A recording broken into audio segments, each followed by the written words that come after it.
በሰባተኛው ጠቅላላ ምርጫ ኢትዮጵያ ከየትኛውም ጊዜ በላቀ የሕዝብን የስልጣን ባለቤትነት በተግባር ባረጋገጠ መልኩ ስኬታማ ምርጫን አካሂዳለች። በአይነቱም በሂደቱም እጅግ በጣም የተለየ ምርጫ ነበር ያካሄድነው። ምርጫው ኢትዮጵያ እንድታሸንፍ ትልቅ አስተዋጽኦም ትልቅ ታሪክም የተሰራበት የምርጫ አመት ነው ብዬ ነው ማስበው። የማህበረሰባችንንም የዲሞክራሲ ጥማትንም በአግባቡ ያየንበት መድረክ ነው ብሎ መውሰድ ይቻላል። የዘንድሮ ምርጫ በጣም በቆንጆ ሁኔታ ነው ያለፈው። በመጀመሪያ ደረጃ ህዝቡን ለዚህ ምርጫ በቁርጠኝነት ማለት ነው ይጠቅመኛል፣ ይሰራልኛል፣ ያለማኛል፣ ያበለጽገኛል ያለውን የመረጠበት ዲሞክራሲ አካሄድ ያው ይበል ይመንድግ የሚባል ነው። ፍትሃዊና ዲሞክራሲ ነበር የዘንድሮ ምርጫ። አድሎ አልነበረበትም። ህዝቡ በ11 ሰዓት ወጥቶ ይሆነኛል አንድም ድርጅት መጥቶ ይሄንን አድርጉ ያላቸው ሰው አልነበረም። ህዝቡ ለራሱ ነው መርጦ ለዚህ ደረጃ ያደረሰ ማለት ነው። አክቹአሊ ሰላማዊ እና በጥሩ ሁኔታ የተካሄደ ምርጫ ነው ያለው። ኦልሞስት ህዝብ የሚፈልገውን የሚመርጥበት ነጻነት ኖሮት የሚፈልገውን ድምጽ ሰጥቷል። ከዚህ በላይ ነጻ ዲሞክራቲክ የሆነ መሰረታዊ ነገር የለም።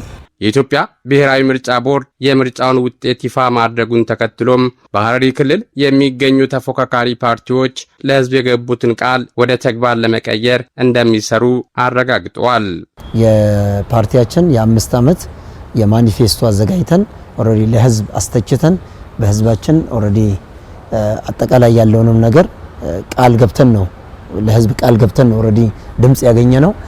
ከዚህ በፊትም በነበረው ሂደታችን በዛው በተሻለ ሁኔታ ለህዝብ የገባነውን ቃል በተግባር ለመተርጎም ሌት ተቀን እንሰራለን ብለን ትልቅ ኃላፊነት የተሰጠንን እሱን ወደ ተግባር ለማሸጋገር ጥረት እናደርጋለን። ህዝቡ እኛን ሲመርጠን ብዙ ኃላፊነት ሰጥቶን ነው የመረጠን።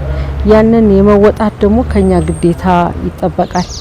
ምክንያቱም እቺን ሀገር ማበልጸግ አለብን፣ ልማቷን ማስቀጠል አለብን። ህዝቡ ደግሞ ሲመርጠን ኃላፊነት ሰጥቶን ነው።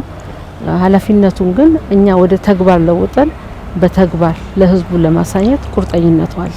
እንግዲህ ገዢ ፓርቲ አብላጫው ድምጽ ስላገኘ ከገዢ ፓርቲ ጋር አንድ እጅ ሆነን እሱም ለህዝብ ነው እኛም ለህዝብ ነን ምንሰራው አንድ ሆነን አንድ አቅጣጫ ይዘን ለህዝቡ ለመስራት ፍቃደኛና ተዘጋጅተን እየጠበቅን ነው።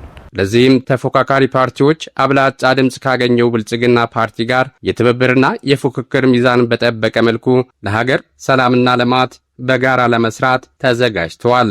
የትብብርና የፉክክር ስራዎችን በመንሰራበት ሰዓት የፓርቲዎቻቸው ነጻነት እንደተጠበቀ ሆኖ በጋራ በሆኑ ጉዳዮች ላይ በብሔራዊ ጥቅም ላይ በክልላዊ በሆኑ ጉዳዮች ላይ በጋራ መንሰራበትን ስራን አጠናክረን ቀጥላለን። ስራዎች ደግሞ የኛም ሀሳብ ተጨምሮበት ሲሰራ የበለጠ ያድጋል የሚል ሀሳብ ስላለን ያው አብሮ ለማስቀጠል ነው። ዞሮ ለልማት ነው። ዞሮ ደግሞ ለኢትዮጵያ እድገት ነው። ስትራቴጂካሊ የተለያዩ መንገዶች ሊኖሩ ይችላሉ። ግባችን አንድ ነው፣ ህዝብን ማገልገል ነው፣ የህዝብ ድምጽ መሆን ነው እና ለዚህም ምቹ ሁኔታዎች አሉ ብለን እንገምታለን።